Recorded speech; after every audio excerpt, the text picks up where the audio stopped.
का annual exam जो है वो बिल्कुल पास में है और हमारे जो एनुअल एग्जाम है उसके अंदर राइटिंग स्किल्स जो सेक्शन डी होता है उस सेक्शन डी के अंदर प्रार्थना पत्र के अलावा चित्र आधारित वर्णन और कथा क्रम संयोजन करना, टूटी फूटी कथा को जो है वो सीक्वेंस से सेट करना, ये 3 बड़े प्रश्न जो है वो राइटिंग स्किल्स सेक्शन डी से जो है वो आपके प्रश्न पत्र के अंदर आएंगे।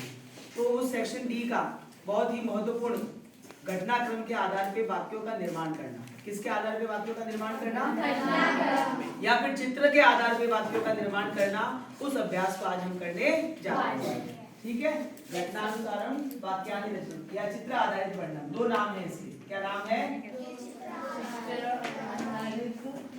चित्र आधारित वर्णन या दूसरा नाम क्या बताया मैंने?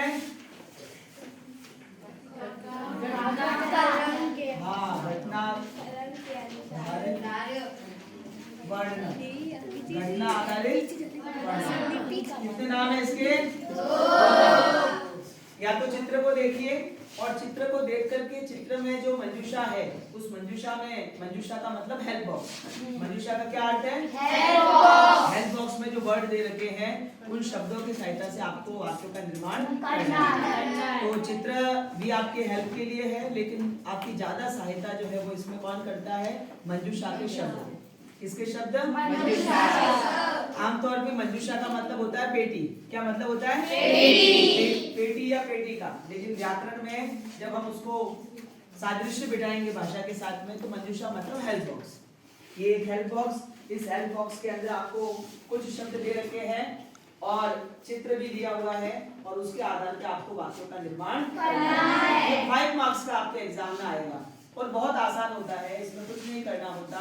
हमारे मार्क्स जो है वो इसमें कटते क्यों है, उन बातों की सावधानी हमको रखनी है कि हमारे नंबर कटे नहीं और हमारे वाक्य जो है वो बिल्कुल सही बने।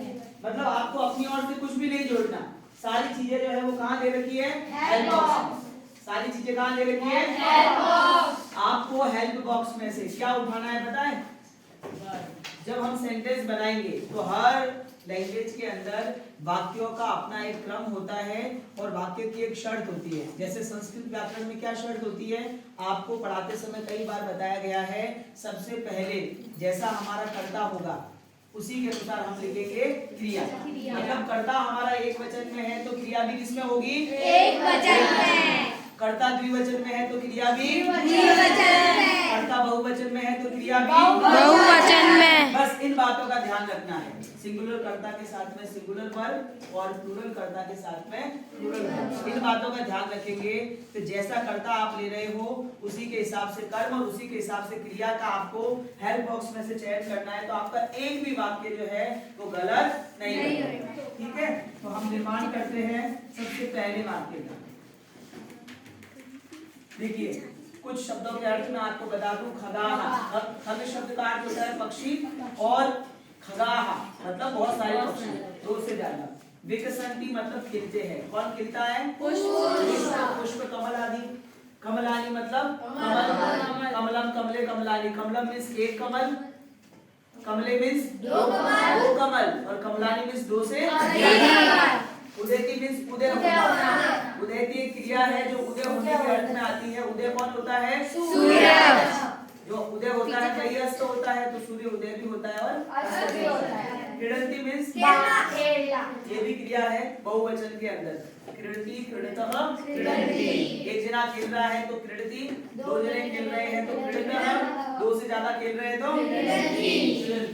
उसी प्रकार से उड्यते, अगर एक उड़ रहा है तो उड्यते, 2 उड़ रहे हैं तो उड़ियते और 2 से ज्यादा उड़ रहे हैं तो उड़ियते। मतलब 2 से ज्यादा चित्र पतंगे जो है वो उड़ रहे हैं। सूर्य मीन्स सूर्य। चित्र पतंगा मीन्स तितलियां। चित्र पतंगा का क्या अर्थ होता है? तितलियां। चित्र पतंग होता तो 1 तितली होती, चित्र पतंगे होता तो 2 तितली। पतंगा है मीन्स 2 से ज्यादा अधिक।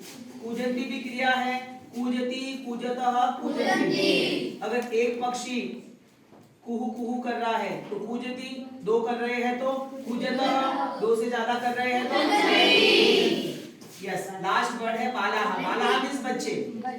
बालाह मीन्स बच्चे। इसका एक वचन रूप होता है बालह। क्या होता है? बालह, बालहु, बालाह। बालह, बालह। बालह मीन्स एक बच्चा, बालहु मीन्स दो बच्चे, बालाह मीन्स दो से अधिक बच्चे। बिल्कुल।